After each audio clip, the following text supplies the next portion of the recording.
दिल्ली से इस वक्त की बड़ी खबर मिल रही है, जहां जगदीप धनखड़ ने उपराष्ट्रपति के पद से इस्तीफा दे दिया है। जगदीप धनखड़ ने उपराष्ट्रपति के पद से इस्तीफा दिया है। स्वास्थ्य कारणों का हवाला दिया गया है। हेल्थ इश्यूज की वजह से जगदीप धनखड़ ने वाइस प्रेसिडेंट यानी उपराष्ट्रपति का पद छोड़ दिया है। 2027 तक उनका कार्यकाल था। पीएम मोदी और मंत्रिपरिषद के सहयोग और मार्गदर्शन के लिए आभार भी व्यक्त किया है। भारत के उपराष्ट्रपति जगदीप धनखड़ ने अपने पद से तत्काल प्रभाव से इस्तीफा दे दिया है। उन्होंने राष्ट्रपति द्रौपदी मुर्मू को संबोधित एक पत्र में स्वास्थ्य संबंधी कारणों और चिकित्सा सलाह का हवाला दिया और संविधान के अनुच्छेद 67A के तहत अपने इस्तीफे की घोषणा की। राष्ट्रपति द्रौपदी मुर्मू को संबोधित करते हुए उन्होंने अपने इस्तीफे में लिखा है कि स्वास्थ्य की प्राथमिकता और डॉक्टर्स की सलाह का पालन करते हुए मैं भारत के उपराष्ट्रपति पद से तत्काल प्रभाव से त्यागपत्र दे रहा हूं। उन्होंने राष्ट्रपति को उनके सहयोग और सौहार्दपूर्ण संबंधों के लिए धन्यवाद भी दिया है। ग्रुप एडिटर ब्रजेश राजपूत जी हमारे साथ जुड़ गए। ब्रजेश जी, बहुत लंबा करियर रहा जगदीप धनखड़ का। 1989 से पहली बार चुनाव लड़ा, इससे पहले राज्यपाल भी रहे थे और अब उपराष्ट्रपति थे। तो अचानक से इस्तीफा देना क्या स्वास्थ्य कारण है या कोई और वजह भी हो सकती है ब्रजेश जी?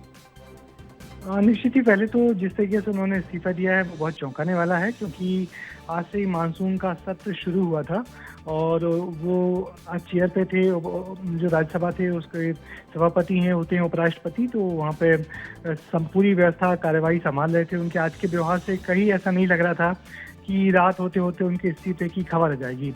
हालांकि कुछ दिनों पहले हम लोगों ने देखा था किसी एक प्रोग्राम में वो गए थे, उनको थोड़ा सा गश आया था, थोड़े वो अनियंत्रित हुए थे, थोड़े से अपना होश खोया था उन्होंने। तब लोगों को लगा था कि वो बीमार चल रहे हैं उसकी, और उन्होंने कहा भी कि मैं थोड़ा बीमार चल रहा हूँ।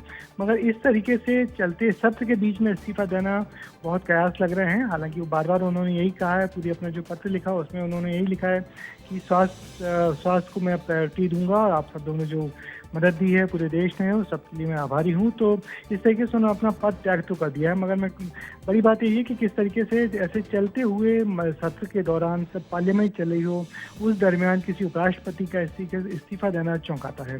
हालांकि जानकार अलग अलग तरीके के कयास भी लगा रहे हैं, क्योंकि जिस तरीके से उनको 2022 में बनाया गया था, तो अभी उसको सिर्फ 3 साल ही, 2 साल उनका कार्यकाल और बकाया था। मगर जिस तरीके से कर रहे तो राज्यसभा की कार्रवाई सब पे कई बार सवाल उठते थे, तो ये वो बार बार आलोचना का केंद्र भी बनते थे। मगर फिर भी अभी तो उन्होंने जो कुछ कहा है उसको मानना चाहिए कि उन्होंने स्वास्थ्य संबंधी कारणों से इस्तीफा दिया। मगर जिस तरीके से आने वाले दिनों में बिहार का चुनाव है, तो अब बड़ा सवाल यही उठता है कि इनके बाद अब उस पद को कौन संभालेगा। हालांकि उपराष्ट्रपति का भी बाकायदा चुनाव होता है और पूरी जो पूरे जो विधानसभाएं हैं और जो पार्लियामेंट है, सबको चुनाव होता है। धनखड़ जो 74% वोटों के साथ उपराष्ट्रपति बने थे, माने इतने ज्यादा बहुमत के साथ उपराष्ट्रपति बनने वाले वो पहले व्यक्ति थे। तो अब देखना ये कि अब कब चुनाव होते हैं उपराष्ट्रपति पद का, और अब उनकी जगह किसको ये जिम्मेदारी मिलती है। कयास ये भी लग रहे हैं कि ऐसा ना हो कि बिहार चुनाव को देखते हुए किसी बिहार से जुड़े व्यक्ति को भी अभी जिम्मेदारी दी जाए। मगर फिलहाल तो कयास है। बड़ी खबर यही कि उपराष्ट्रपति जी ने अपने पद से तत्काल प्रभाव से आज ही इस्तीफा दे दिया है। बिल्कुल ब्रजेश जी, जैसा आप अभी एक घटना का जिक्र कर रहे थे, वो 25 जून की घटना थी जब उपराष्ट्रपति जगदीप धनखड़ नैनीताल पहुंचे हुए थे। अपने कार्यक्रम के दौरान वो बेहोश भी हो गए थे। अचानक उनकी तबीयत बिगड़ी थी। उससे पहले भी एक यूनिवर्सिटी के दीक्षांत समारोह में एक ऐसी ही घटना हुई थी। लगातार कई बार उनके साथ स्वास्थ्य को लेकर समस्याएं हुई थी। लेकिन ब्रजेश जी, क्या एक दिन पहले इस्तीफा नहीं आ सकता था? आज से राज्यसभा का सत्र शुरू हुआ है, तो इस्तीफा अगर देना था तो जगदीप धनखड़ एक दिन पहले भी दे सकते थे। बिल्कुल, यही बहुत चौंकाने और हैरान करने वाली बात है। वो एक दिन पहले भी दे सकते थे और ये सत्र पूरा करके भी दे सकते थे। कोई जरूरी नहीं कि रोज वो डायस पे आए और रोज वो अपना जो कंडक्ट करें वो कार्यवाही चलाएं, क्योंकि उपराष्ट्रपति के जो साथ में जो और जो होते हैं स्पीकर्स होते हैं या उपसभापति होते हैं, वो आके पूरी प्रोसीडिंग पूरी कर सकते थे।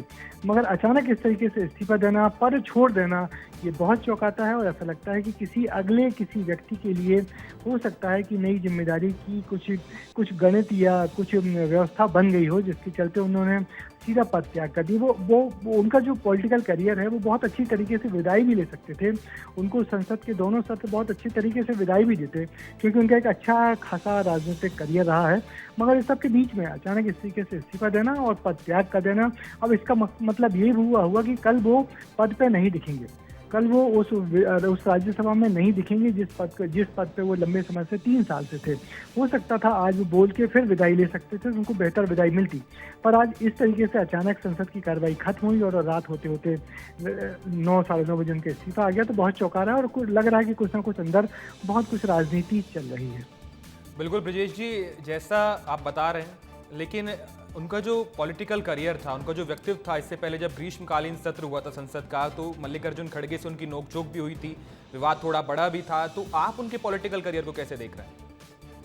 निश्चित ही वो उनका पॉलिटिकल करियर बड़ा चमकदार रहा है। वो उनकी शुरुआत एक राजस्थान के वकील के तौर पर हुई थी। उन्होंने 2-3 पार्टियों से चुनाव लड़े, बीजेपी के सक्रिय सदस्य रहे और अपना एक खास मगर उनके बारे में सबसे ज़्यादा यादगार उनका जो करियर था, या उनको जिसके लिए याद किया जाता है, या जिसके जो विवादों के चलते उनको याद था, वो था कि जब वो राज्यपाल रहे पश्चिम बंगाल के, तो ममता बनर्जी उनके बीच खुलेआम टकराव हुआ करता था, कई मौक़ों पे हुआ करता था, जिसके चलते जगदीश धनखड़ बड़े चर्चित हुए और लोगों को लगा कि आखिर ये किस तरीके से राज्यपाल और मुख्यमंत्री के बीच टकराव हो रहा है। और जब उनको यहाँ पे दिल्ली में वहाँ से राज्यपाल के पद से हटा के दिल्ली लाया गया, तो लोगों ने यही कहा कि एक तरीके से उनको रिवार्ड दिया है मोदी सरकार ने, कि किस तरीके से उन्होंने ममता बनर्जी को जो टकराव किया, या उनको ममता बनर्जी को जो नियंत्रण में रखा, ममता बनर्जी की जो नकेल कसी, उसके चलते उनको एक बड़ा रिवार्ड दिया गया, उपराष्ट्रपति का पद सौंपा गया है। और उपराष्ट्रपति के पद पे बहुत लंबे माने अच्छे खासे अंतर से वो चुनकर आए थे, तो फिर यही लगा जनता को कि उनको एक बड़ा रिवॉर्ड दिया गया। तो ब्रजेश जी, जैसा आप बता रहे हैं कि इनको रिवॉर्ड दिया गया, जब ये वहाँ राज्यपाल थे पश्चिम बंगाल के, वहाँ से अब केंद्र में आए और रिवॉर्ड मिला, तो क्या ऐसे ही किसी रिवॉर्ड के लिए कोई जगह खाली की गई, इनका इस्तीफा दिलवाया गया? बिल्कुल, इससे कोई इस संभावना से बिल्कुल इनकार नहीं किया जा सकता। और जैसा कि हम सब जानते हैं कि बीजेपी हर चीज़ में कुछ ना कुछ एंगल, कुछ ना कुछ रणनीति और कुछ ना कुछ ऐसा जरूर होता है कि या तो दिलवाया गया या इन्होंने खुद दिया। मगर एक जो अपॉर्चुनिटी आई है अब सामने, बीजेपी के सामने उपराष्ट्रपति का पद खाली हुआ है, तो उपराष्ट्रपति पर जिसका चुनाव किया जाएगा वो निश्चित ही कुछ बहुत दूरगामी परिणामों को देखते हुए होगा। अब कौन चुना जाता है, किसको बीजेपी सामने लाती है, क्योंकि बीजेपी के पास भरपूर बहुमत है, बीजेपी जिसे चाहेगी उसे उपराष्ट्रपति बनवा ले जाएगी। अब देखना है बीजेपी की तरफ से कौन नाम आता है, और वो नाम आने वाले दिनों में किस चुनावी रणनीति के तहत फिट बैठता है। क्या वो कोई बिहार का व्यक्ति होगा जिससे बिहार चुनाव प्रभावित हो, तो इस संभावना से भी इनकार नहीं किया जा सकता। मगर अब बड़ा सवाल यही है कि जगदीप धनखड़ की विदाई हो गई है, अब जगदीप धनखड़ के बाद कौन, उनके उस पद पे कौन आता है, ये लाख टक्के का सवाल है, जिसका जवाब आने वाले दिनों में जरूर मिल जाएगा। बिल्कुल ब्रजेश जी, तमाम जानकारी के लिए आपका बहुत बहुत शुक्रिया।